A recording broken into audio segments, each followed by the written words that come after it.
Alléluia. À combien de fois, tant on zamba zo benga yo, o samsa nzambi loko lingite, o te loko lingite, o emba loko lingite, bien aimé, o bi combien de malheurs osa ko attirer. Parce que mon to oiseau négligé donc osa katinaye. Na mon to ça l'œuvre de Dieu avec négligence. Ba robi balé wana ba sa loko moko. Alléluia. On est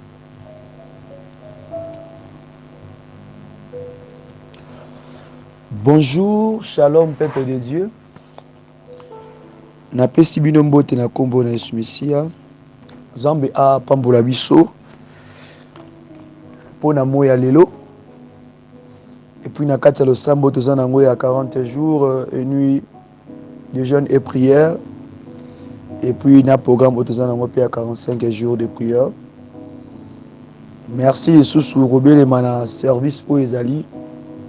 Il y a brisement l'enseignement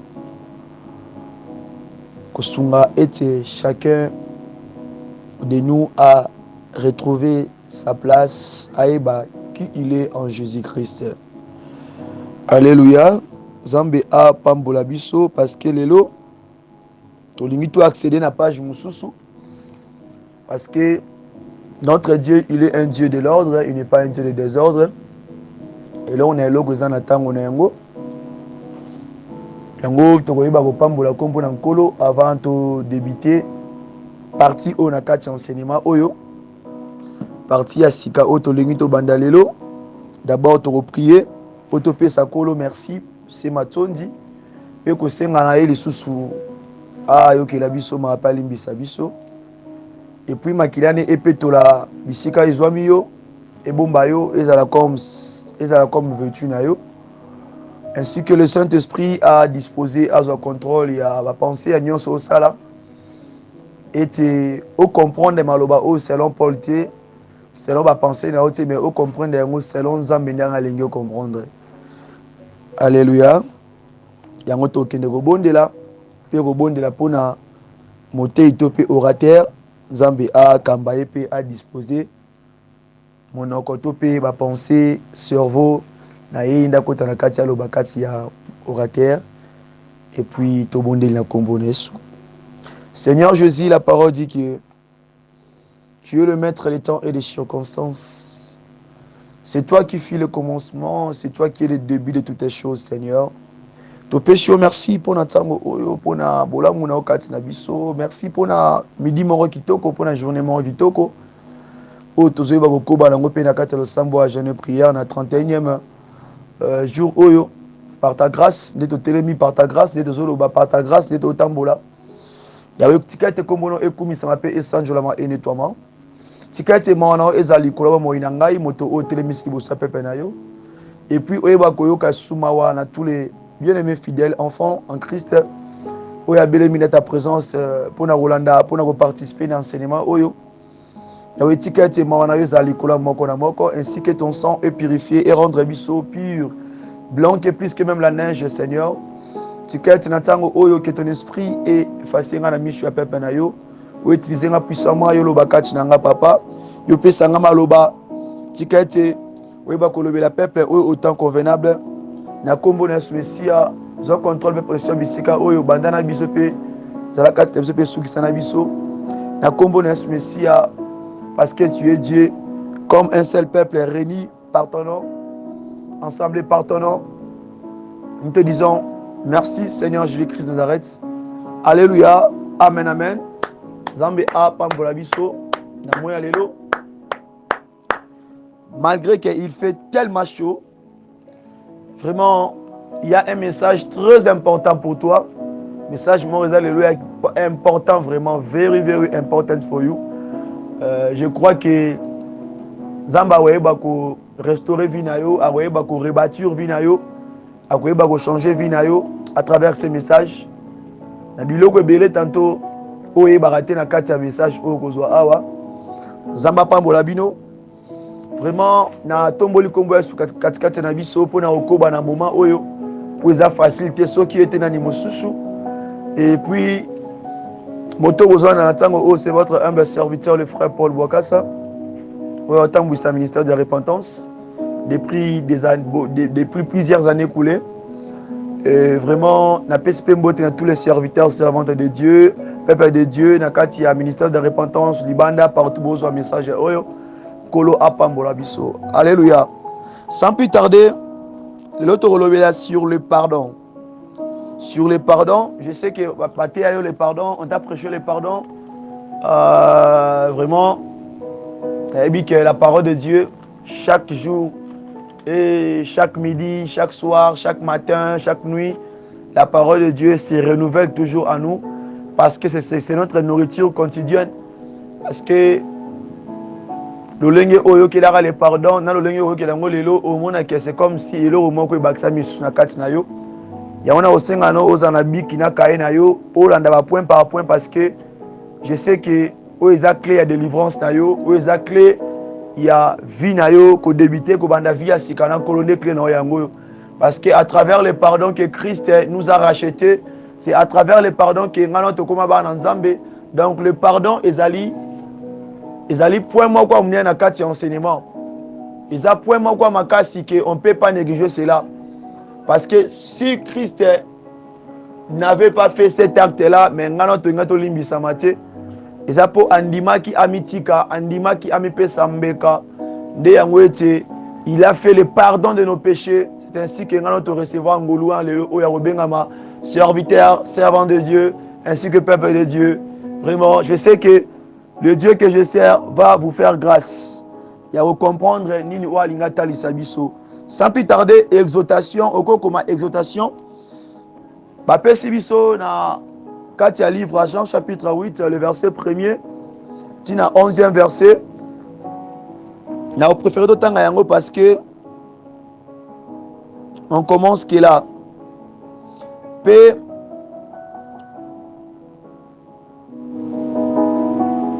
Jean chapitre 8, le verset 1er à 11. Totangi na komboné sous Messia. Jésus s'est rendu à la montagne des Oliviers, mais dès le matin, il alla de nouveau dans le temple, et tout le peuple vit à lui, s'étant assis, ils enseignaient. Alors les scribes et les pharisiens amèneraient une femme surprise en adultère et la plaça au milieu du peuple. Ils dirent à Jésus, Maître, cette femme a été surprise en flagrant délit d'adultère. Moïse, dans la loi, nous a ordonné de lapider telle femme. Toi donc, que dis-tu? Il disait cela pour l'éprouver, afin de pouvoir l'accuser. Mais Jésus, s'étant baissé, écrivait avec les doigts sur la terre. Comme il continuait à l'interroger, il se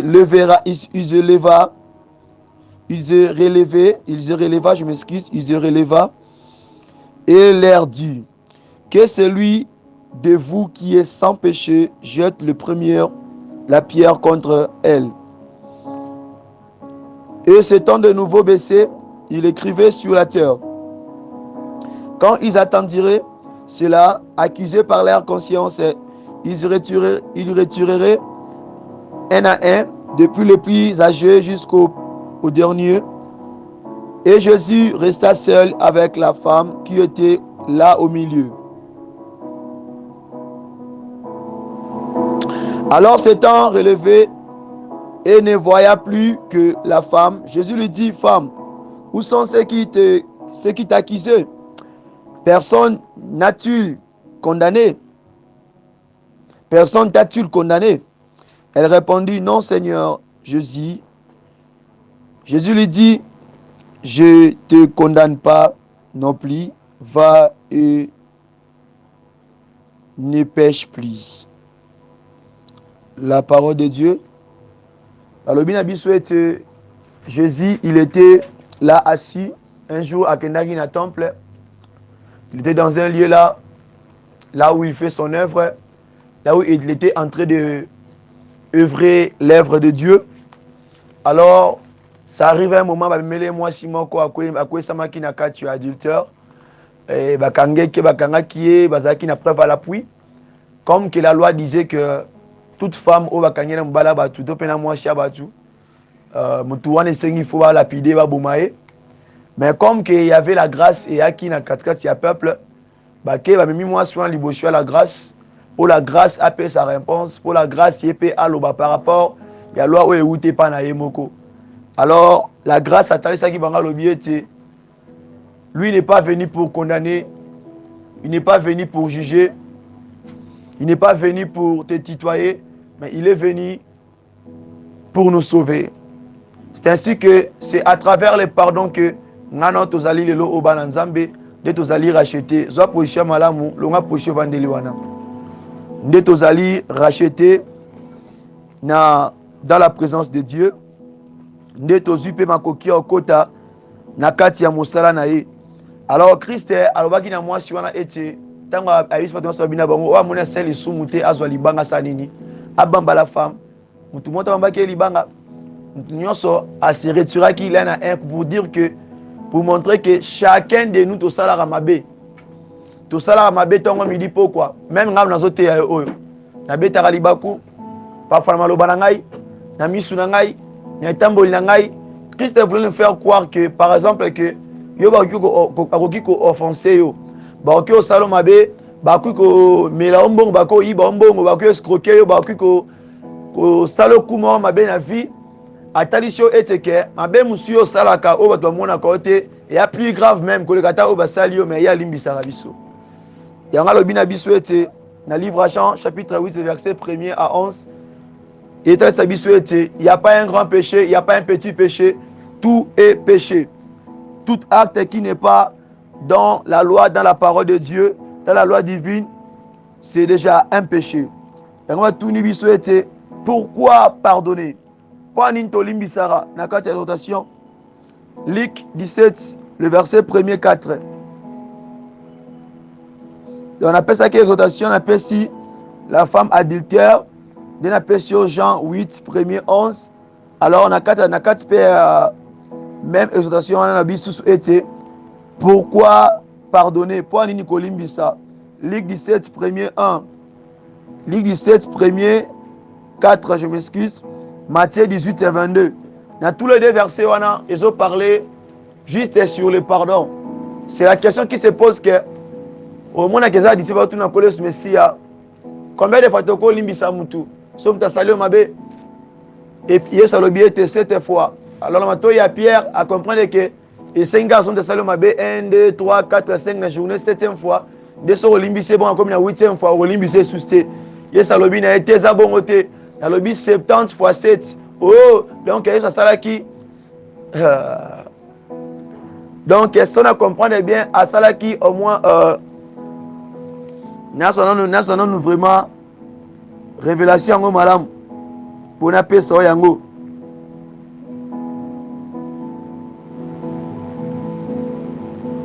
Pour la personne, madame. Donc, il y a 70. 70 fois 7.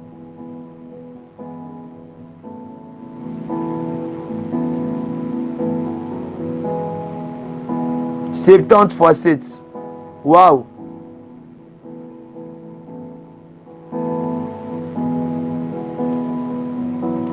Donc, il y a le bac qui est belé.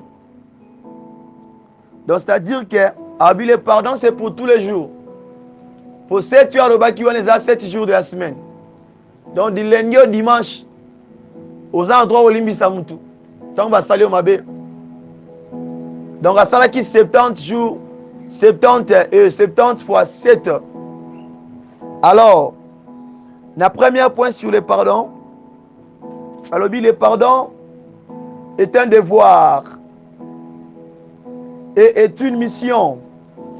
Pardon, ezali devoir. Il y a mon Christ nyonso, il y a un homme de Dieu nyonso. Il y a devoir à chaque jour. Et puis ezali mission oyo tozana mona sia mokili oyo. Parce que kino tango oyo Yesu ye moko le grand missionnaire azo juger mokilité, azo kobaka ko accorder biso la grâce. Jusqu'à ce moment, yango ete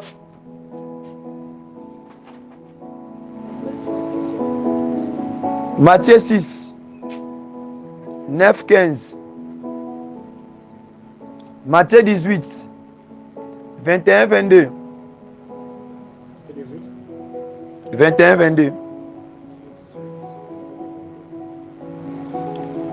Zamba zoebisa mutu ete na kati ya Matthieu 6 alobi que notre Père qui es aux cieux, que ton règne vienne, que ta volonté soit faite sur la terre et comme au ciel. Alobi ete pardonne-nous nos offenses, comme nous aussi nous pardonnons à ceux qui nous ont offensés. Et quand Matthieu otomesana otanga er nyonso, mais beaucoup de gens batcheka ngo malamu te, babwaka ngo kala, babwaka vexé au kala. Atanga ne ka Matthieu ma comprendre Matthieu atanga te, mais atanga ne ka Matthieu. Ayeba te la puissance d'une évangile na kati ya verset 6 chapitre 6 wana. Quand na kati ya prière wana. Donc etal sabiso ete d'abord que mutu nyonso azamo Kristo na longoli mutu te na ngamo na kati. Tango yo bondelaka ozo prier, ozo gêner, mais oza mutu ba rancune, o mutu ba blessure intérieure, o mutu kanga de mitema no limisa bango te ba ki nyonso sala wana nzamba mona na yo te. Na biso yo vérité, ato sali 20 ans na bande de l'église. Ato sali 30 ans dans le ministère, mais si réellement que ozana batu oyo bloqué na mutema na yo, batu oyo ina olimbisa bango te ba ki prier na pe comme ate pa nzambe. Oyo mona wa mta sala weza diable, eza nzambe te.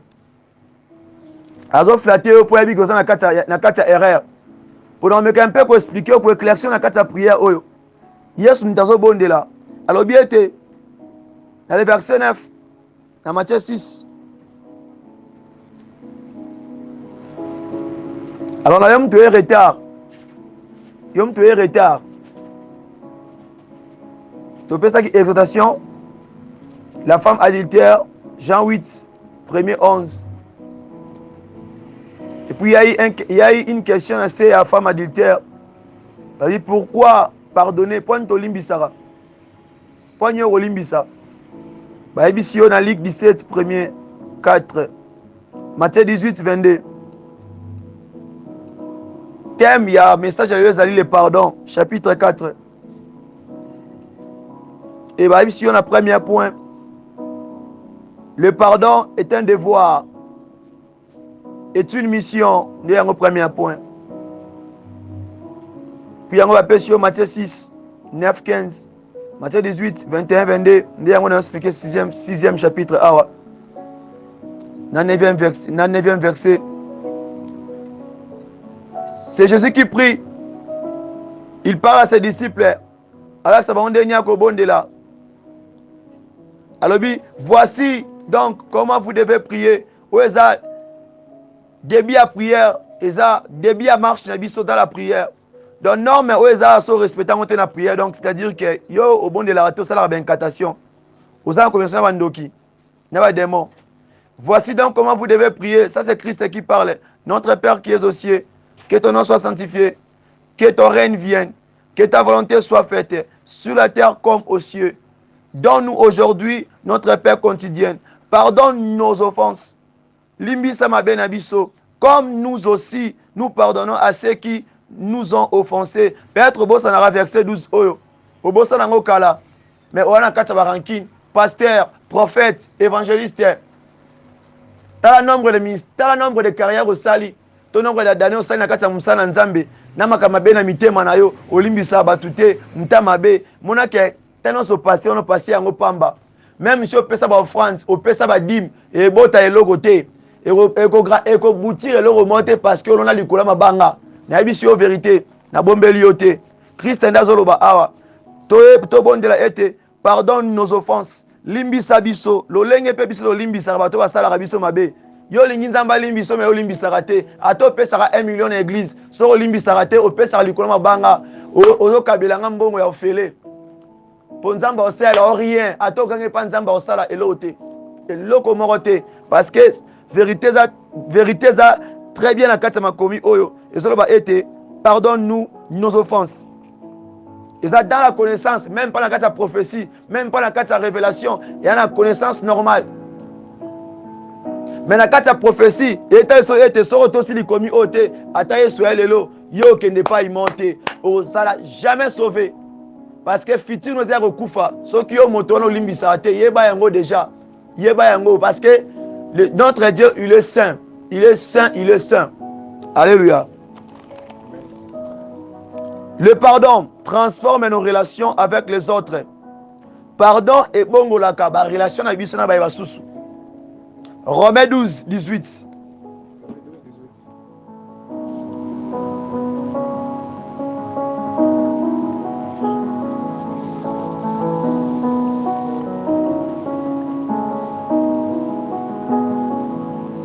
Makomia lo bibwe. Tangi na kombo na Yesu. S'il est possible, autant que cela dépend de vous, soyez en paix avec tous les hommes. Ça, c'est la parole de Dieu. S'il est possible, vaut mieux garder la paix avec tout le monde. Cherchez à recréer espace. Sauf Monique Abel sur les bagou chaque fois. PCA distance, n'a pas so inae. PCA écart, n'a pas so inae. PCA distance. S'il est possible, autant que cela dépend de vous, soyez en paix avec tous. Donc s'il est possible, pour nous garder Kimia, on a dit Simbate, Longa Bisika wana, Kata relation wana, Naka Boka wana Kimia, Nanenga Oswanate, mais garder quoi na yo, Oeba Kalamte on est wana, Oina été, on a Likambuna été. C'est ça. Yangonde, bon, et l'on a bon image, autoko pesa, et tant que les enfants de Dieu, hommes de Dieu, c'est ça. Ceux qui aussi là na batu na koswana na kofinga na bitumba yeba yango peu importe à titre aux anangwa tous en église on a 1 million de membres yeba que yo pona yo tu n'es pas digne d'être sauvé. Tu n'es pas digne d'être sauvé parce que Christ azo bitumba ko lekanga na yo mais ayeba ndenya ko sila na batu na nyonso azo bitumba makasi kuta aventure ya aventure mais ayeba ndeni ya ko répondre ndenya ko sila na batu nyonso. Alléluia. Luka kimia na moto nyonso. Le pardon transforme et rend le prière, je m'excuse, et rend plus efficace notre foi. Alors, si vous en avez ta foi là, et si ma nani. Parce que mon toit na foi kondima solo kati na Yesu, il faut y makambo parce que le pardon ne peut sa foi makasi. Yango mozo bondela, o gêner pour na likamo pour na lo mabwe, o tia kondima mais kondima ne simbate. Pourquoi? Parce que à l'intérieur de toi, ozana ba élément, ozana ba sémence ya diable. La foi fonctionnera dans mon toit pur. Pur à l'intérieur, pur à l'ibandate. Pur ya kibokati. Et refonctionner. Même si, Dieu peut faire que au cas où comme soit sali katika sala pour déranger, mais makambo ezaki est spécial en sala ngote. Parce que ta foi n'est pas bonne. Tu as une mauvaise foi. Une foi de haïr, de tuer, de fermer les gens. Tu n'es pas un chrétien comme ça. Il faut te convertir. On est sûr que mingi ba yamba Yesu. Mais ba bongo la mité maté na lo bango. Pour monter ma foi bongo, c'est-à-dire que ouais ça là qu'il est passé et longwe, o lati monter ma sika. Mais yo ko tikati na Yesu zi monter ma kalawana okoli na ngota mbona kaka. O bonga na te. Marc 11 25-26 et sunga yo verset wana. Le pardon rend nos prières efficaces. Matthieu 5, 13, 24. Babi, le pardon, ezopesa ete lo sambone kwa makasi. Oui, balo bien ngotina Jacques. Le sambo injuste et où me l'a raté, expérimenter le koyo. Quand tu vis bien avec tout le monde, au cours de 50 ans, on n'a pas qu'aux yango. Topé la minute, on n'a pas yango. Remarque cela. La parole dit que la prière d'injuste, il y a une prière qui est fervente devant Dieu. Ça est efficace. J'aime ces versets-là. Est-ce que je peux le trouver? Aidez-moi de chercher ces versets-là. Ils en ont quatre livres à Jacques.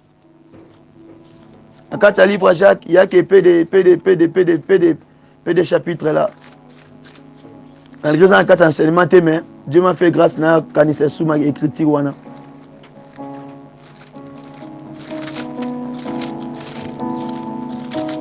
Là, on va sur Élie. Tama Kangambula.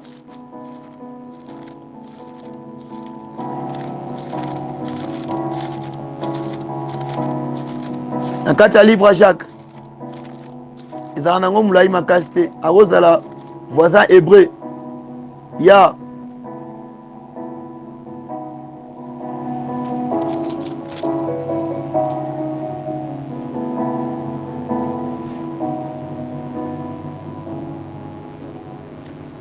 dans les versets, toluka version anoki pota nzate.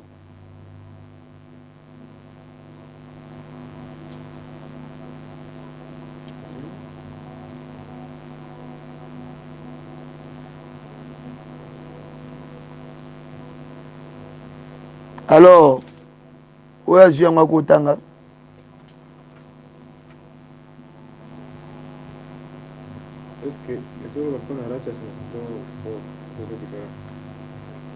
Désolé, c'est la prière d'un juste.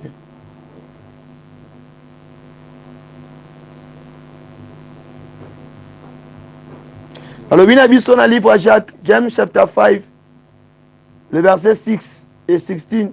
C'est là que le Lukango monité tkanatanga kaka.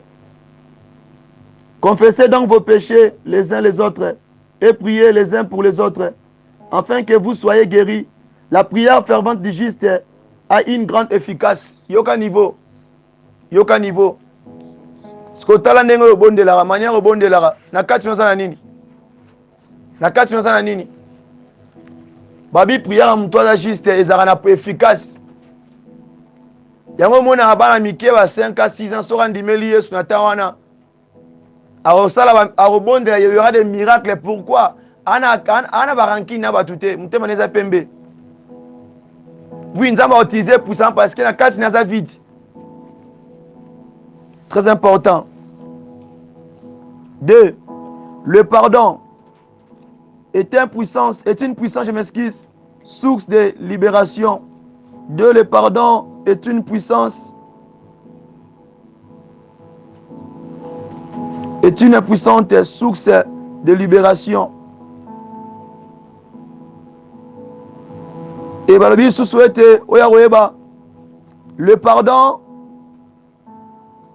le pardon libère l'action du Saint-Esprit. Luc 6, 35, 36. À côté de le pardon ne libère l'action du Saint-Esprit kat nabiso. Obandaki no malamu na kolo Messia. Mais ozomona que le Saint-Esprit a son œuvre te kat na yo. Par rapport à ndenge zaki liboso, faut mi checker malamu. Parfois vivre dans la culpabilité. Na kati ya un cœur incrédule. Nde Saint-Esprit au travail de nikati na yo. Il vient là où il y a pur, là où il y a l'eau kozate. So suis tempe na ye, yo tie ba dakala tempe na akwateri ndeni, akwateri te. Faut fongola motema. Yango comprendre ete to banaki na blessure intérieure. Likola moto wana to likola mwasi wana likola papa wana likola mwana wana oko rate bokonza likolo. Ka likola mutu wana. Oyo zo mona ke kolimbisa eza trop dur, ko pardonner eza trop dur. Non. Non. Tout ça là mabe makasi koleka na mokili oyo. Mais Dieu nous pardonne. Pourquoi pas nous? Souviens-toi dans Matthieu 6 12 nde repeso compréhension makasi mona ke oza obligé. So mona olimbisa te tu es fils de diable automatiquement. Fils de diable sans justification.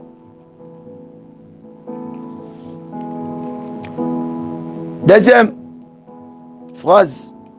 Le pardon libère de la culpabilité.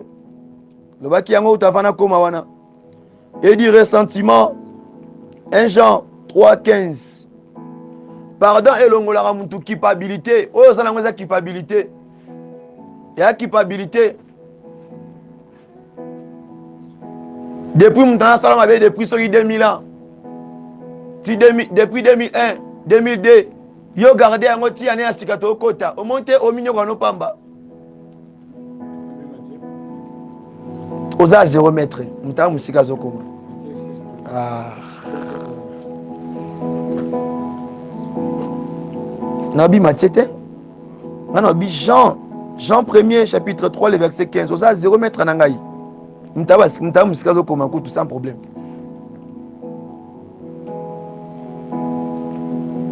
Le pardon libère de la culpabilité et du ressentiment. compter banda kotala soko omona ka grandeur mabe basala wana olimbisa mutu te olimbisa mutu te babaki dans la carte d'enseignement et la blessure intérieure ne pensez plus aux événements anciens oyo eleka si eleka te ezonga te ezonga ndeni ezonga te soko olimbisaka te oza prisonnier yango soko ozongi na livre ya entre Luc 17 premier 4 ezoloba ete sansa mutu alimbisaka te aza ndenge nini mutu oyo batie singa na kingo bazwi libanga munene bakangi yango na singa wana babwaki na kati ya mai bakangi na maboko na makolo abima ndeni akufa kuna ti donc mutu alimbisaka te aza un homme mort. C'est Christ qui parle de ce contexte-là, parabole wana. Imagine ce que combien de mboula au sali au garda eloko wana. Combien de temps au ouest na okaka na présence ya kolo po olexara no l'air. Olexara no l'air. Mais nzamba tali batanga nyonso te. Azwe biso kaka lelo soko ndimi osala acte wana. Omona que tout deviendra nouveau na kati na yo. Tout va changer. Juste que par osala acte wana kaka. Et cause 4 secondes. Alléluia. Le pardon libère le cœur de tout fardeau et redonne la paix, la sincérité. Batomi malimbi sa ati wana kimiate. Ba menavia kimiate. Et peu importe, ata na mbongo. C'est rassasi na ngote. Ayoka mbongo ne mo elengite. Pardon et paix sa bon mo inakata mutema. Ezo longola fardeau mukumba nyonso evanda kati na yo. Ezo redonner yo, ezo pesa yo la paix. La paix et la sérénité. Ya kati ya motema, miku eko makasi. Pardon comme isara mutu kitoko. Pardon comme isara mutu même belle. Pardon pesa mutu munene. Pourquoi c'est ça la paix? Tango mutakanga makambo amikanga na santé na yemoko. Amikanga na vie na yemoko. C'est ça le problème. Tantôt il baraté. 1 Colossiens 3, 12, 13. Proverbe 15, 13. Faut plus lire la parole de Dieu. Faut beaucoup lire la parole de Dieu. Faut beaucoup. J'insiste toujours. Vous me savez koloté. Tango zo que salio mutema pasi, répands-toi bongo la mutema. Dans la carte de l'église, il y a des pasteurs, des serviteurs de Dieu et des âmes. Beaucoup des âmes dans la carte de l'église, Mingba bongo la mitema te. Mais dans la carte de l'église, 80%, au moins 20% de la bongo la mitema. Bayamba la bongo sur la bongo la mitema te. L'écriture est le Bible. Ainsi donc, comme des élus de Dieu, saints et bien-aimés, revêtez-vous d'entrailles de miséricorde, waouh, de bonté, d'humilité, waouh, de douceur, waouh, de patience, oh. Supportez-vous les uns les autres, waouh. Et si l'un a un sujet de plaindre de l'autre, pardonnez-vous réciproquement. Le pardon est réciproque. De même que Christ vous a pardonné, pardonnez-vous aussi. Le pardon à la carte est à papa, toza maman, moi salé mabe, yene fama na kosengo pardon lukuta. Quand tu comprends que au sala qui faute, répands-toi. Et l'on la qui mokolo na ote, et l'on la qui motata na opete, ni ki maman na yo, et l'on la yangote. Et l'on la yangote, mais coup le contraire, et l'on matcho sous likolo. Babi le kola yeso amikiti saki pona kolimbisa biso, yo poza na droit ya kosala acte wana. Tika okomisa motema no libanga, balobi yango les saints, alobaki ngo tavana tanga avec eux. Les saints, les serviteurs, tina ba eli ya Colossiens bazara makambo eux. To éviter biloko, le pardon est réciproque, c'est-à-dire que état la ratos à la moine, et à la papa, et à que oya comprendre que monique soit frère Obed na sala kinga mabe, soit kinga banda ke mabe, oya comprendre comme taliboso na senga pardon, mais oya comprendre to senga pardon te. Celui qui comprend donc que de Luka a senga pardon pour se libérer. Alléluia. So vanité yenda banda ke senga pardon na ngai na okete. Yo ne bo kendeli feroti. Alléluia. Yo faut luka intérêt pour na âme nous ala na bomoy. So luka intérêt wana te ozape na bomoy te. Proverbe 15.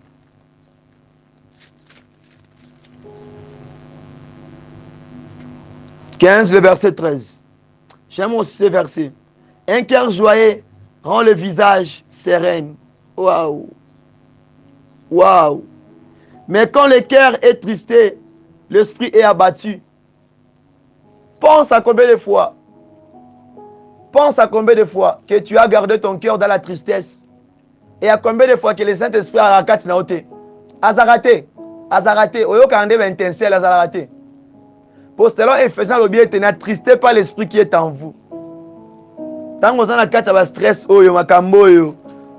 l'Esprit Saint n'est pas ton ami. Vous allez le temps au bon de là. Pense à ces versets pour comprendre que oui, tu as le droit de te libérer. Misuba abandi au bon de là, a mata facilement, mais yo mata até. Au travers la langage moko. Ton cœur, t'as la moté mano malam. Notez bien. Dieu agit puissamment au travers d'une prière faite dans un esprit de vérité. Waouh! Zamba sala na nguya, asala pe noki, asala pe na kiboka sinaye. Na lo sambo o esala na esprit oza na kati ya vérité. Ne prie pas pour nous impressionner frère Paul. Ne prie pas pour impressionner ngai avec des gros mots. Non. Mais prie que tu es sincère, que ton cœur, il est dans la vérité. Ton esprit est dans la vérité. Alléluia. Oh, le baba moi minel va gros mot la Bible. Oui, toyoka, tondima, toloba, amen. Mais ton cœur là, est-ce que ça bien? Et ça bien?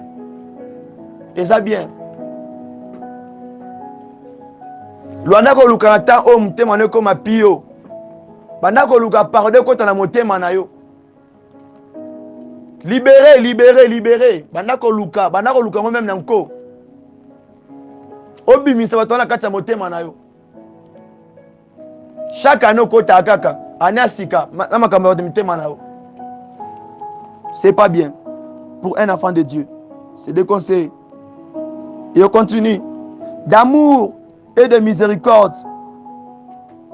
Cette prière-là, faite dans un esprit de vérité, d'amour, de miséricorde.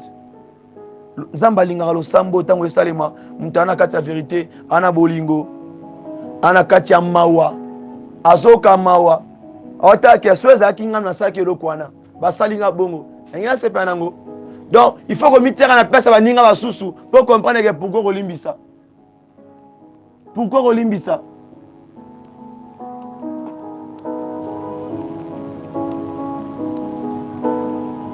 Et Nassi a noté bien, papa se souffrance le pardon est la condition saine quand non pour qu'il agisse une réelle communion entre Dieu et l'homme. Hébreux 12, 14. Tout en version chaque fois. S'il n'y a pas le pardon, si Olimbi Sarate, il y a qui va consulter bioté, version Yangoana. Hébreux 12, 14. Personne ne verra le Seigneur sans la sanctification. Personne. Moutumorote. Soza na domaine makambouana. Mais soza kunete au mona nkolo Messia. Oza motema lokola yi. C'est pas facile, hein, Kolimbisa. Mais c'est facile avec Christ. C'est vraiment facile avec Christ. Dieu nous a pardonné à la dimension du péché, à la dimension du pardon que nous accordons à nos semblables. Matthieu 6, 12. Zamba limbisa rabiso, lo lenge pozo limbisa ninga bisusu, nzamba limbisa yo. Na même grandeur wana pardon pesaka, même grandeur pe au pesa yo. Namba za juste. A repeso au pesa basusu, a peso mususu te. Yanga zo na Matthieu 7 ete ako mesurer yo, na même mesure ozo mesurer frère na yo. Yango remesurer yo. Ne pense pas nzamba za juste, aza juste te. Yeba makambo yo.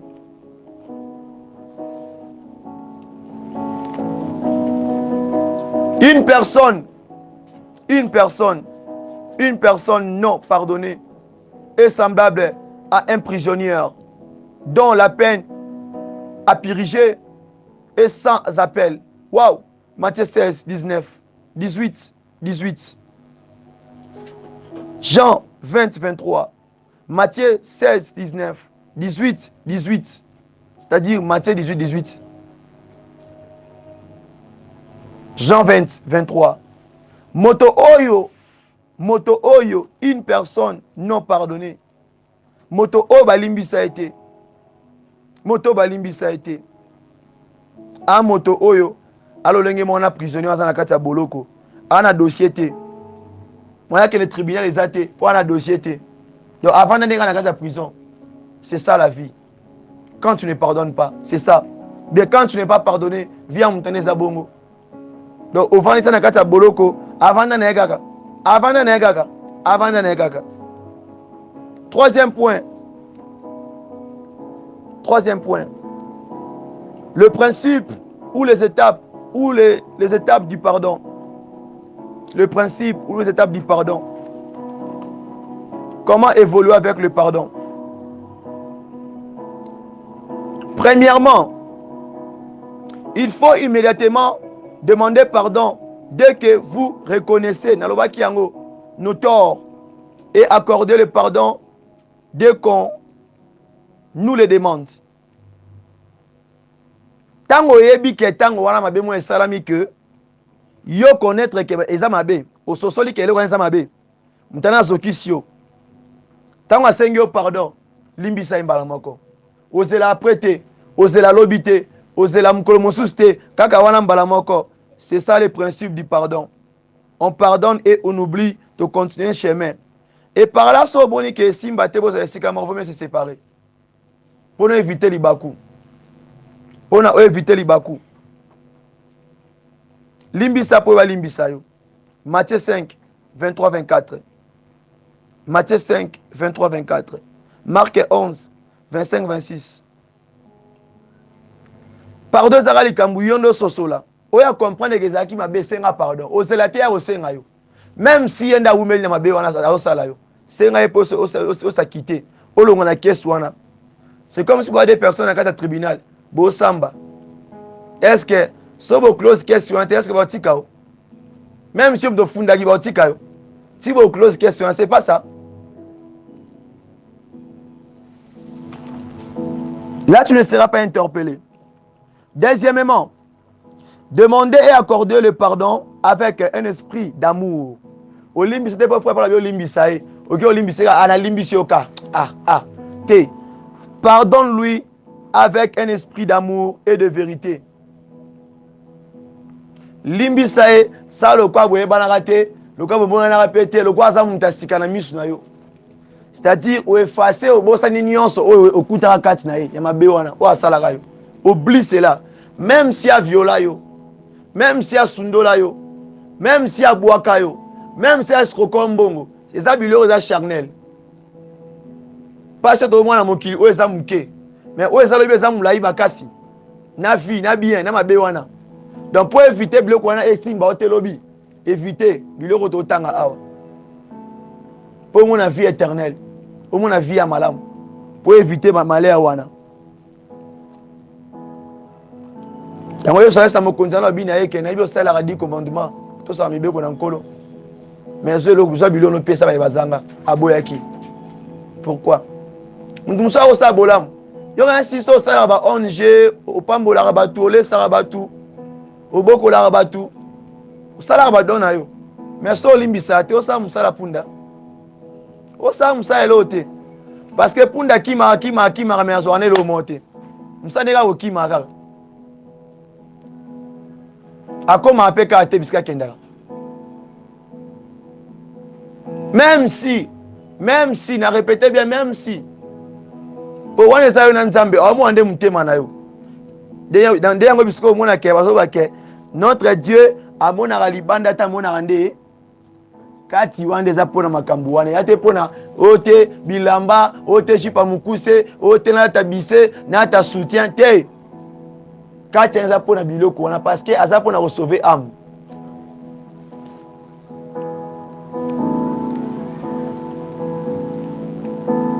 Tu peux dans le livre Colossiens chapitre 3 le verset 13-14 tout est autant en opé. Il obéit sur les élus et sur le peuple de Dieu. Pardon, Bataka Moutounion, son angana vandia. Appliqué.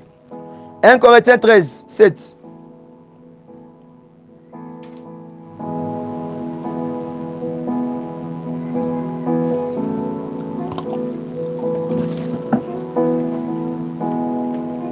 Et le biete. Oh, on a une version. Il esquisse tout. Il croit tout. Il espère tout. Elle supporte tout. Elle esquisse tout. Elle est mise à nyonso. Et t'as la grandeur à ma bé. Sora chrétien bandi au tala te. A boire ngai. A décevoir ngai tatika ngai. Te a libambo na ngai. Olimbisa te. Olimbisa te. C'est-à-dire qu'il y a une moitié. Tu es ni joie, tu es ni foi. Mais quand tu vois seulement qu'il y a Azamutu, il y a normal. C'est ça l'homme, non? Les cœurs de l'homme est tortué. Zambali Mbissoa. Si on continue, Zana. Il y a tout combien de choses qui sont là. Tout combien? Na réponse na yo, na mangala na yo. Na mtu musuku tande ko linga yo. Ande ko apprécier yo. A se permet même ko katela ka lingala moko boy abayomba la moko. Et pas so sana mutema mutu wana. Mais ayebi so yango te. Yo pour rendre compte na ngote ya. Mutu moko kontaka piste na yo, même comment ça la acte mo bina misu na ye. Aleli, atangisi pinzoli. Na yé na papa o na maman oyo, na frère oyo. Ah, o senga pardon. Na acte ça senga pardon. Tu n'as pas demandé pardon parce que aux autres connaissances na ngote non? Ya. Zamba ki la biso mawa. Alimbisa biso chaque fois. Troisièmement, je m'excuse. Pardonner en cherchant à comprendre les causes qui ont été à la base du scandale. Et il se pourrait qu'on ait été offensé à cause de son propre comportement déplacé.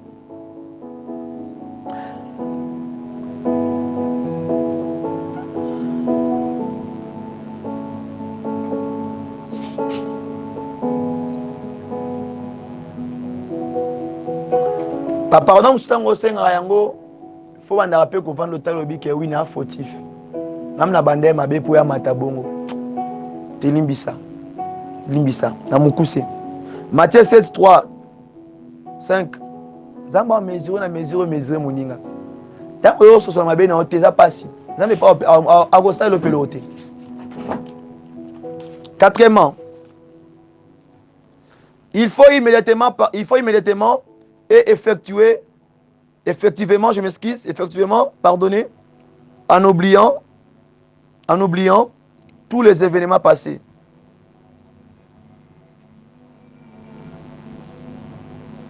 Tango zolimbisa muninga na yo selon Esaïe 43 18. Ozonga sous un événement wana te. Oye senge pardon.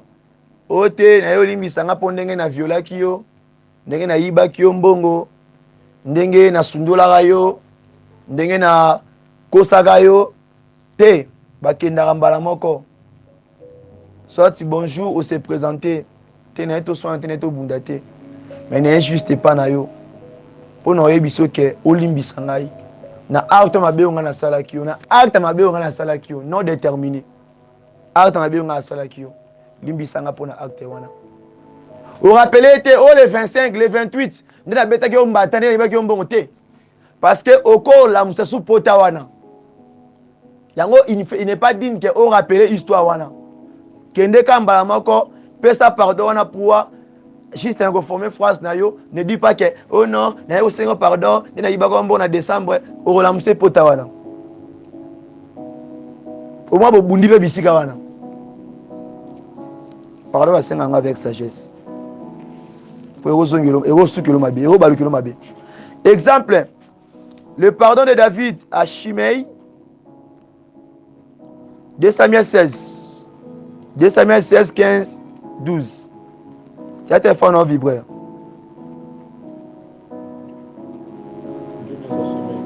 2 Samuel 16, 15, 5, 12. 2 Samuel 19, 23. 2 Samuel 16, 15, 12 et 5, 12. 2 Samuel 19, 23. Cinquièmement, il faut continuellement pardonner en considérant que le prochain ne vous a jamais offensé. Waouh! Tango limbisi ndeko wana ozongisa so misu na nsima te. Jamais. So olimbisa ozongisa na nsima sa yo olimbisa te. Olimbisi mimtema continue ba mabe wana. Olimbisi te. Olimbisi te. Quand olimbisa on oublie non? Oh. Si c'est un témoignage c'est normal. Mais yo so yo olimbisi mutu. Olimbisi mkomsi bosola. Yo mambo salanga vraiment yo. Ah yo. Tsara na bosa na limbiso mais olobi ngo poni. Olobi ngo poni. So olimbisa olobi ngo poni. Tant olimbisi la kisini. Comme téléphone ngeza awa. Tant obi ke na limbisi téléphone nga c'est-à-dire bwe. Système na ngande za bwe. Na longoli système on a ce système mususu. Est-ce que biloko za kene za la susu? Na bandi biloko asika c'est pas ça non? C'est ça. Donc so olimbisa yo so rebi sans olimbisa na te. Vous comprenez que Olimbisa va tout. Olimbisi mais autre na phrase na munoro nao. Ah, yé vraiment mais Olimbisa. Olimbisa te. Matthieu 18 21. 7 fois Abik Olimbisa 7 fois 70. Et si biso combien? 490 fois. Alors, sixième. Pardonner définitivement et ne plus revenir sur le fait passé, nalobaki yango déjà, à la manière dont Dieu pardonne et efface nos péchés. Ésaïe 1er, 18. Ésaïe 1er, 18. Ésaïe 43, 25. Yo nzamba limbisa autant que c'est tant qu'on a sengé pardon. Est-ce que à ça la sous rappel? Yebisa ngoko nzamba ça leur rappel na ça leur rappel tango bondela. Que mon frère ma sœur, ndongo koyaka na impidité wana. Yeba ngona bossa na yango te. Na wasilo mko ko ya susu ona osala yo. Danza ba biso loka bongo. Hein? Hein? Nzambe so alimbisu ya bossa na effacer. Bossa ni, ce bossa na te poani. Yo to ko isa pasteur abatu. O ko isa prophète abatu. O iba mbongo église okima nango. Au Cabo l'église tu katikati. Dikola ki songi na yo. Na caractère na mabe. Au Cabo na mabota batu. Au panza na bala batu. Au simba kisi kutu. Au bimina kisi okufite. Zamba limbisi yo. Pourquoi pas limbisa bandinga te? A effacer kutu nyonso wana. Tango makambo te za difficile pour na yo. Très difficile, j'insiste. Très difficile. Très difficile. Sixième, tango zolimbisa, ça nini? Effacer. Ozonga sino makambo wana te. Au moins comme un témoignage. Pour ce comme un témoignage, n'a pas aux anesengo. Pour pas témoigner yango. Zamba sala bisongolu, to utana kati ya vimo bwe. To akiba ta robonga ta yiba, bwe menzamba kangola biso. Comme un témoignage. Comme un témoignage. Mais t'es que au commis qu'on a sens pour sa réputation mouningate, ça c'est pas bon.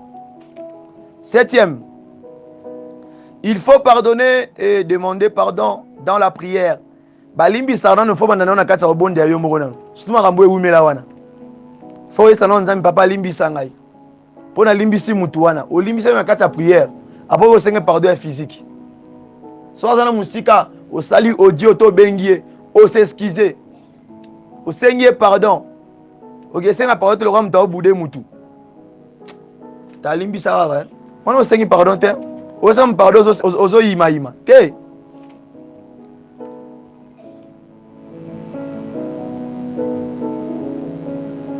Exemple, le pardon de Jésus pour ses bourreaux. Les bourreaux, ils avaient les mauvaises consciences. Luc 23, au moins avant, Luc 23, 34. A. Le pardon d'Étienne pour ses bourreaux aussi. Bato va condamner qui Étienne, baboma qui Étienne, alimbisa banga va kufa. Bazo bolé mabanga bazo beta il collé évangile, alimbisa banga va kufa. Acte 7 60. Acte 7 60. Notez bien. Dieu nous recommande d'aimer nos ennemis. Et verset où tu existes en Angleterre, dans l'église belé. Verset où na bato belé, tina basala nzambe. Dieu nous recommande d'aimer nos ennemis. Yo beba na mutu mo boye boswana ye. Ti lelo olimbisaka ye pete. Mosala nzambe. Ennemi na wana. Olimbisa ye te ti lelo. Limbisa ye. C'est-à-dire la vengeance. Limbisa ye tikena mikumba na ye. Alléluia. Et de prier pour tous ceux qui nous maltraitent ou persécutent. Bon diable pour na batu wana. O ba sala yo mabe wana. O ba nyokola yo, o ba abandonner ba tika yo. Oui, mais o sala ngo te o tu prier ko nzambe akufa ta akufa. Akuya te akokoya. Abuka nta lokolo. Ba tu ta na mutuka. Na sala prier na kata blessure intérieure. Luc 6 27-28. 4 ya munene. Pourquoi pardonner en priant pour les autres? Point d'interrogation. 1. Pour éviter toutes les possibilités de murmures, de plaintes, de critiques. Pour éviter toutes les possibilités de murmures, de plaintes, de critiques et d'hésitation. Philippiens 2, 14. Philippiens 2, 14. Ephésiens 4, 31, 32. Pourquoi nous olimbisa moto? To limbisa ba basusu na kati ya losambo. Pourquoi? Faut ça on a kati ya prière. Pour na éviter mutu wana a murmurer. Donc on soit déjà possession likona na ye. Pour ako murmurer, ako critiquer pe wana et puis sous kanda. Oh, na yeso limbisa nga o ebisanga su bilobaloba. Tika na peko. On a ko éviter ba hésitation wana. Philippiens 2, 14.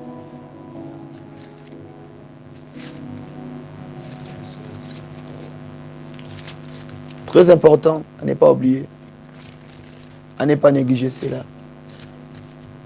Philippiens 2, 14. Faites toutes choses sans murmure, ni hésitation. Ça là, le sans hésiter, sans murmure. Quand tu pardonnes quelqu'un au bout de murmure, pourquoi?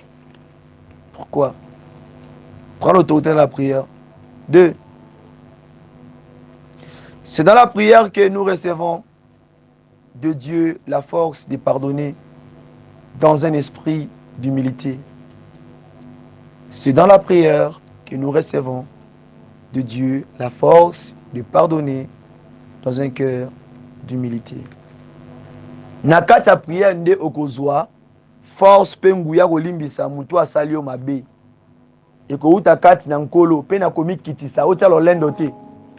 Po esa lolendo orgueil na limbise poani. Ya bwaka nga uta sundola nga kuta tika nga basala nga bwe, atika nga décevoir nga, atika nga na bana, karabwe. Eza orgueil, c'est le diable. On est un diable kati na yo. Mais quand tu te mets dans la prière, tu te mets à genoux, papa, fais-moi grâce. Donne-moi un cœur pur, de pardonner ceux qui m'ont offensé, de pardonner ceux qui m'ont maltraité. Appelle son gouya. Au Seigneur, pardon comme si comme de ça qui m'a bien. Même de ça qui m'a bien. Pourquoi? Parce que Dieu a dominé en toi, sa force. Ephésiens 4, premier 1. Ephésiens 4, premier 3, je m'excuse.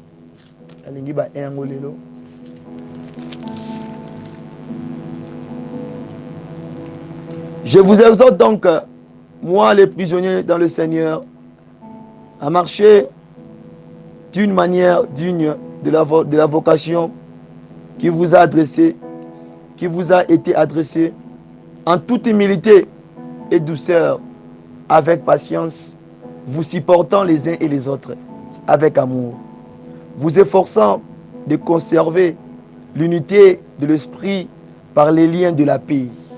Le verset bien clair. Verset lobi yango très bien. Et le côté, et baki c'est le côté. Pour regarder les liens de la paix. Nakomi Kitissa.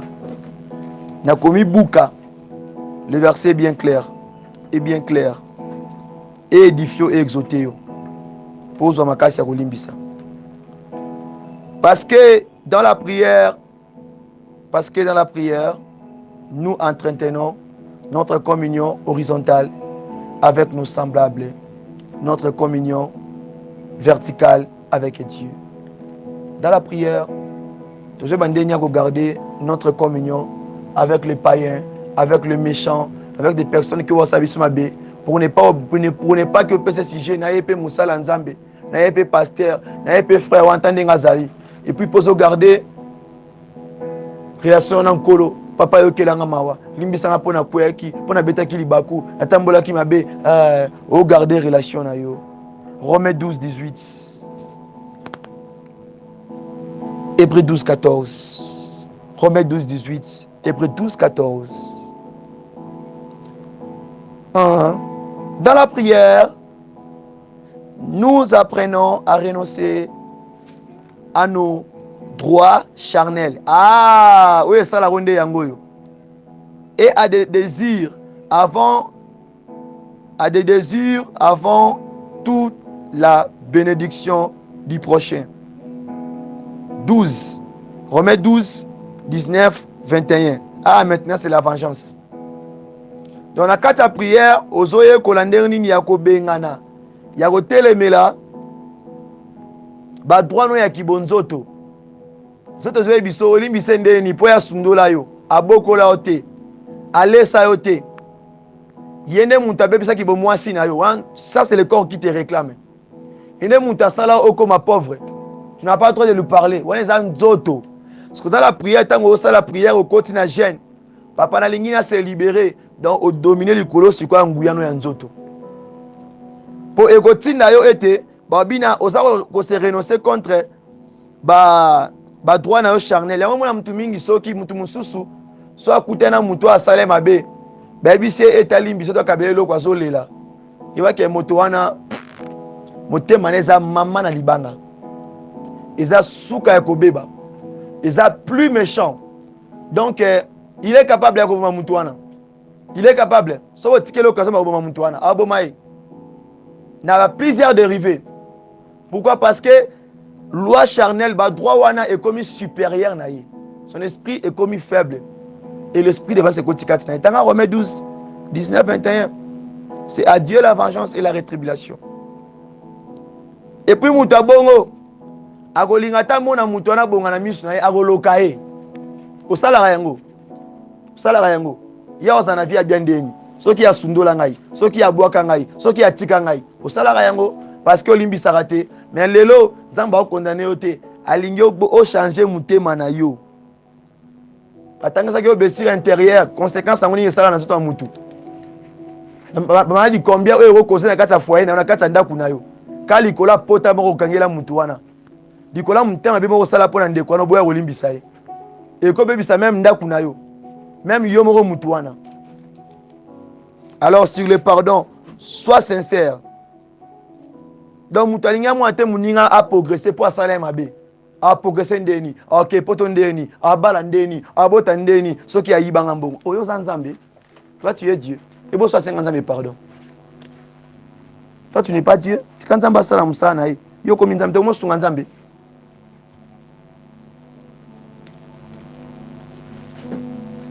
Dans le bien, dans 4 l'église, 100% à chrétiens, 80% à chrétiens, on va y emballer sur Christ. Mais 20% ne va bongo la mitema. Dans 4 l'église, libandate. C'est pas ça l'ensemble. Pour Bible de l'obi yango. Basé belé. Ngana croisa basale le belé. Ba rankina aventure. Et belé aventure. Donc qu'est-ce que bino kota a tes frères pour le kota pour na solidarité. Muninga ne pasteur, muninga ne prophète, tala niveau. Peso be peso musala nzambe ya ndengeni. Christ also na ba pharisien. Also na ba sacrificateur, o bazo lugre mabe. Na ba scribe wana, also na bango. Qui pasteur andeni. Qui prophète andengeni. Au fait sa prophétie l'esprit nini. L'esprit a acheté ton esprit en Zambie. Pour notre l'esprit de Dieu est saint. Dans le morning, il faut checker. awa mtalekana atanga bimaka basala ne souvenir te akoma boye parce que le diable prophétise aussi, il prêche aussi, il prie aussi, il chante aussi. Muto ozaza mutema ya kopola aoyemba tote yayo apesoni ya pola te. On donne ce que on a, c'est pas ça.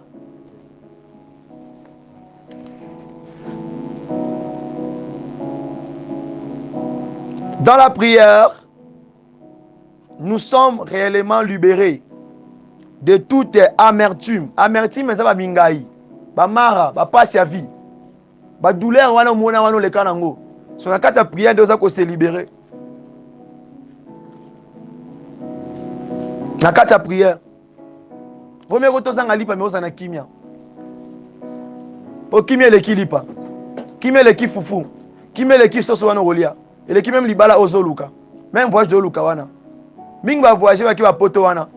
Babali. Mais tellement ça va promener batu. Ranking, ozana kimia ndeni. Libala comme les bololo. Mingai. C'est le temps, il est temps. Non comme mobangete bongi sanzela nao. Non comme mobangete bongi sanzela. Il est temps. Capable d'apporter la libération et le pardon aux autres. Il faut qu'on soit capable. Dans la carte de prière, ils ont capacité ma coquille à kokoma ya ko libérer. Tant au kangaba ningo kan ozo bloquer bango.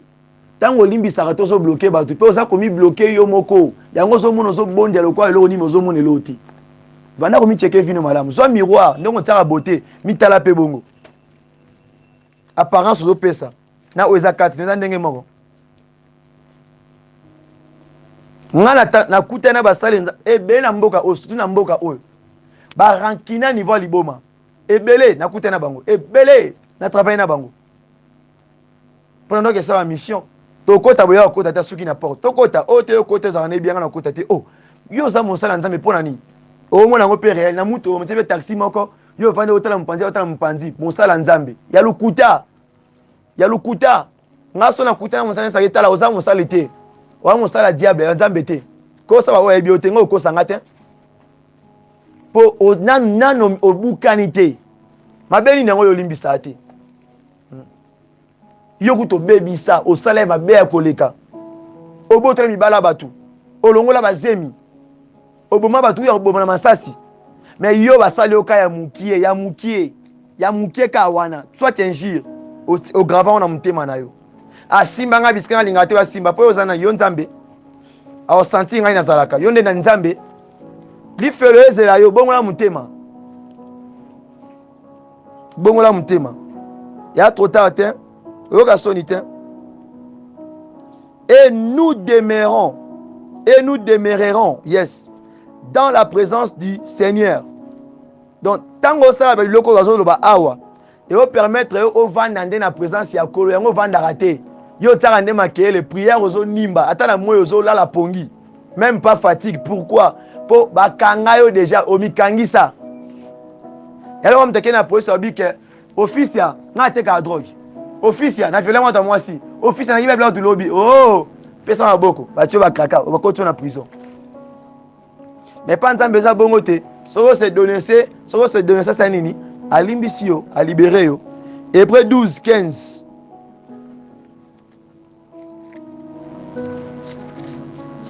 Elobi ete. Elobi boye. Veillez à ce que nul ne se prive de la grâce de Dieu. Ah! Babi veillez que mutu moko te asa privé na grâce ya Nzambe. Veillez, zala so kofongama.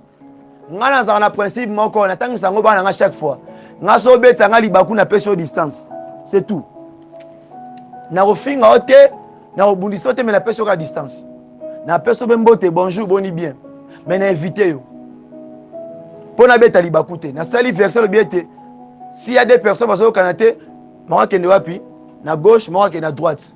Pona ko éviter ba scandale. Pona ko éviter ko finga ko bunda. To mona ni ah bonjour bote ah bien to suki wana.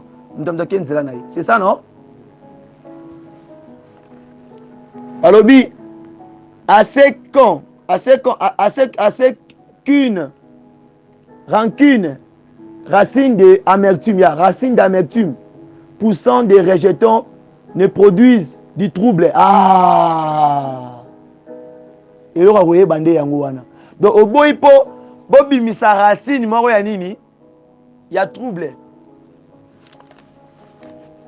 Et bon, ta carte na bino. Et que plusieurs ne soient infectés parce que les connaît bino balé beaucoup bébé sa carte mobimba. Quand les couleurs rancune na bino.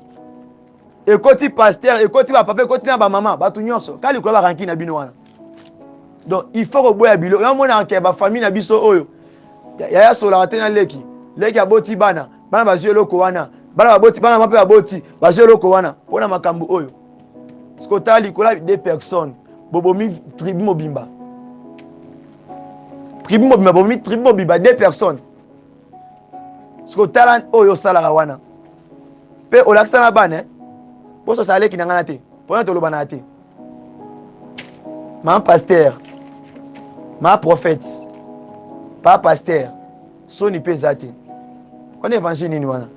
Ya ma moto ya Satan. To ya Bezeboul. Zamba oke la biso mawa. Zamba oke la biso mawa. Devant numéro 8.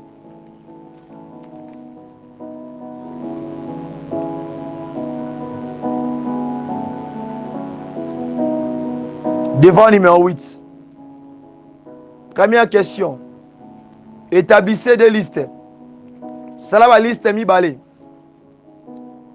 Na kati va liste wana A. De personnes qu'on a offensées. Batu oyo sala mabe. Oyebi bango. Comment va kombo na bango. Oyebi ke osana conscience que bi ko sala mabe comment kombo na bango. B. De ceux qui nous ont offensés. Ba o balimbi, ba o basala ba zoki sa yo pe. Comment va kombo na bango. Soit comme matina ba 100 liste à combo qui ne matina ba 100 quelque et si la té bopé sanga 3 jours 4 jours pour ba combo aussi la té fana loka misusu pour ya qui a bébana tout le monde l'homme des problèmes femme des problèmes avant na ba tout bien té bo ça ne ka inane bo bébani puis esuka na bitumba na makofi ya kofingana ndenge ya salaka so za bongo fo banda ko vanda siko ba tout combien otika semence mabe. Donc, bisika soro le kani, le va faire un témoignage que, c'est Francine vraiment, à ça l'ensemble solo, c'est Francine wana, mekate, wana virus, alors si bon anzoto, réputation à mutu, la servante, frère en Christ, Christ a l'objet sur qui 3 personnes, babi que vous avez 5, c'est vous avez juste. Ça dit que 3 personnes, c'est les gens. On va reconnaître l'état d'âme na yo. On va refléter. Ils sont bien que tu es na Congo. On est na Congo pour bien kuna mutu mabe mobomi.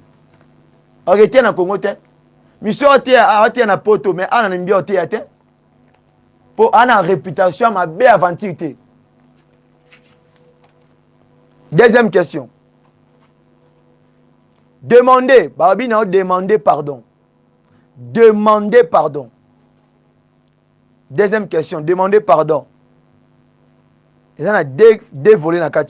A, la deuxième question. A, à ceux qui vous a offensé. Na bato basala yo mabe. O komi ba kombo na bango wana. Na deuxième point, pour devoir ozo yo banke, na deuxième question de sikoyo. Donc, moukolon soit numéro batouana, Luka oswana bango. D'une manière courte et pas longue, s'excuser, c'est un pardon, mon qu'on a mon senti que et où tu n'as qu'à t'amotema. Alléluia.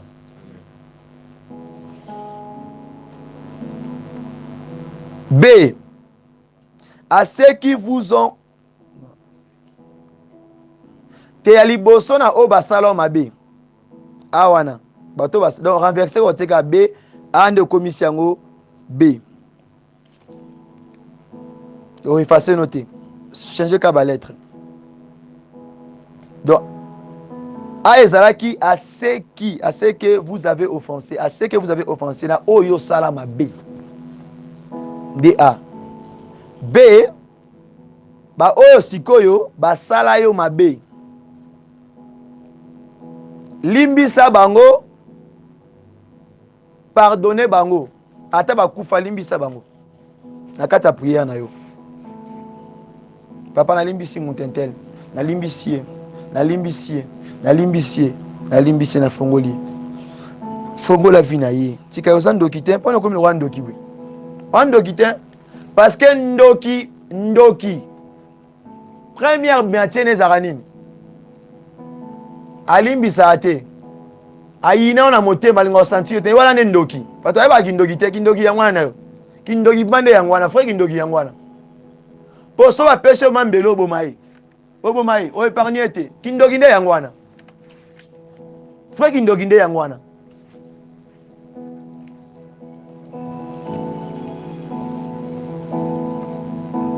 Parce que mutango pe wana mbeto apita kendo bondela pona ye. Yo mtolobisaka ete oyina ye. Saka na mama nzambe Après tant wakata motema nzambe na sali bepwani. Voilà ozana châtiment. 3. Cherchez à faire la paix avec tous. Avec tout, je m'excuse, avec tout le monde. Autour de vous. Au personne n'a réponse. Indesko yonde fosa ilengo. Luka osala, basala kimia. Kimia abotaka yango lokwa mwana. Luka osala kimia obota yango. Na batu nyonso. Omuna beta ko libaku luka distance na ye. Évitez vana kwena yo. Tozo andana, tozo comprendre. Luka kimia na mutu nyonso babi autour de vous. Bisiko zalaka. Na libota na yo partout. Luka yango. Vaut mieux que s'écarter que rebeta libre. Hébreux 12, 14.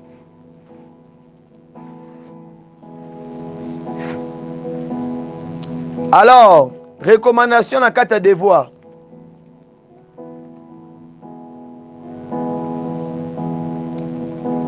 Recommandation. Jeûnez et priez pour cela avant de vous engager. Avant que vous ayez pardon, il faut jeûner et prier. Pour sinon, tu vas finir. Et ce que je veux pour se jeûner aux anneaux faibles. Attends lobby aux anneaux faibles. Il suffit vraiment que vous ayez pardon. Andima, tu es nini? Vous ayez nini? Zamba Monique, vous avez qui acte des fois.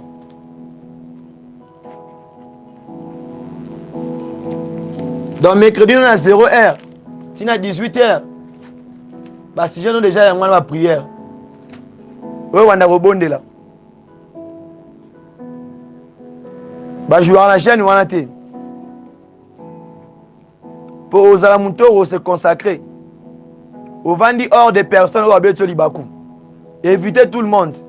Pas de déplacement. Pas de tambola. Évitez tout le monde. Il y a 5 ans en permanence. Au passé, je suis en permanence. Au bondeli, au fongoli, au bengi o. Sopo lingi, au salango na suka na yango. Sopo lingi, au salango lobi na yango. Sopo lingi, au salango pe na kati wana. Donc, pas de distraction. Si misana on nyonso na mukwa lelo. Lobi otiki mbetu na yo, otiki kwe na yo. OK, on va en permanence, on a 4 églises. Il solo kana Bible. Tout est enseignement. Et si pas des amis au WhatsApp, pas des amis au Facebook. So stala ngona façon na moko. Ngana lobby Italie na Yesu Messia. Olandi ngai Italie yo moko. Italie ngai te. O nga sali na sali par na ngai. Na ko forcer oté. C'est ça. Bandara de 0h, 18h juste na yo. Fongoli jeune na yo. C'est ça. Comment on prier? Ils ont un enseignement. Après sur la poignée so oyebeli. OK. Kolo apambola biso. Enseignement lelo. Ozebisa kolo apeso motema monene.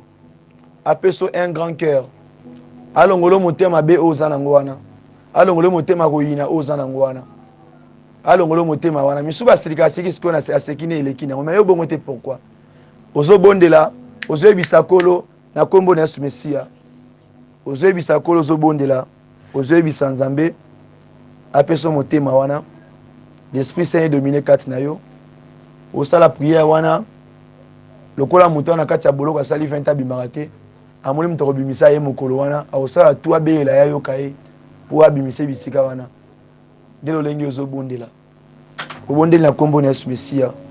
Moi j'ai fait ma part tobondeli na kombo na Yesu.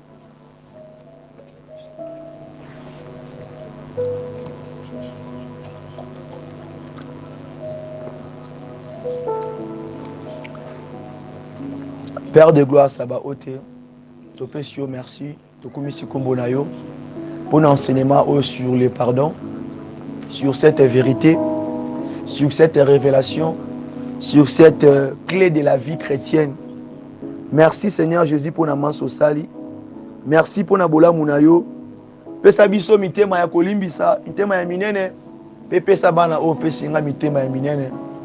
Balongola motema culpabilité, balongola motema libanga, balongola motema kaina, balongola motema ba pharisien, balongola motema ba sacrificateur bazaki libosa kolo Yesu. Yawe pesa bango motema ya kolimbisa. Bato nyonso bazokisa mitema o basundola bango, ba décevoir bango. Lelo o eza moko libération na bango, eza moko délivrance na bango, eza moko recevoir baptême cet esprit kati na bomo ina bango na ministère pesi bango Yawe, ba don o bazana ngo Yawe, na kombo na Yesu Mesia, tika ta main poussée à likona bango Seigneur, batela bango, fongola mitema na bango Seigneur, longola libanga, longola pensée sur arrière, tena limbisa pour nini, na sa pour nini Nzambe longola yango, pour ete ba mona grâce na yo, ba mona paix un jour la vie éternelle, ba kota bokonza likolo, na kombo na Yesu Mesia, que le pardon et la partage na bango, na kombo na Mesia konza kati na bango buka orgueil buka lolendo buka arrogance buka kibomwasi kimobali buka minene nyonso mokili oyo konesa liboso na bango lolendo wana ekoya kati na bango Seigneur bazala humble Seigneur pe jeune babanda lobi na 0h kino 18h papa tika ti bazala sumi bazala humble liboso na ba mikitisa ba mitike pa na yo po yo dominer kati na bango na kombo na Mesia qui soit ainsi solo kumpe masanjo lipo nzamba tango nyonso tika te service pe ya 18h ils anciens à beaucoup na yo Pétambo sapi kamba biso Yawe na kombo na Mesia resone et la gloire parce que tu es Dieu. Pambolanga pe na kati ya mosala oyo. Pambolanga na kati ya œuvre oyo. Pesa ngapa makoki ya kotelema. Pesa pe motema monene papa ya koba na mosala parce que c'est pas facile. Na kombo na Mesia pe kansa ndo moto sa ndia enseignement oyo na libanda na gauche et droite Yawe. Sala bango bolamba bango na loboko na yo. Na kombo na Mesia resone et la gloire parce que tu es Dieu. Lokola un seul peuple pour te sanga na présence ya Kolo. Tolobi susu. Merci Seigneur Jésus-Christ de Nazareth.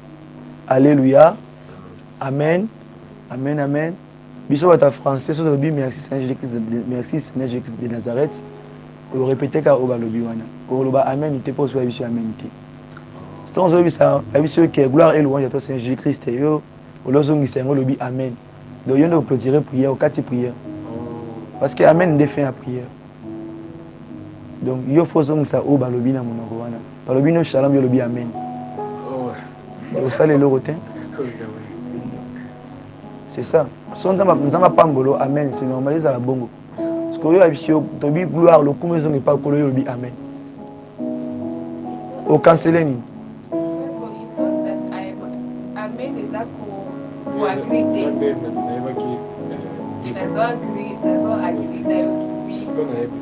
Amen, amen.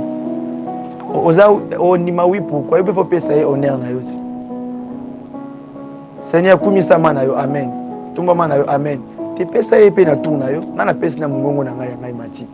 Gloire et louange. Merci Seigneur Jésus. Je peux say thank you Father. Et si OK. Merci. OK madame na kombo naso.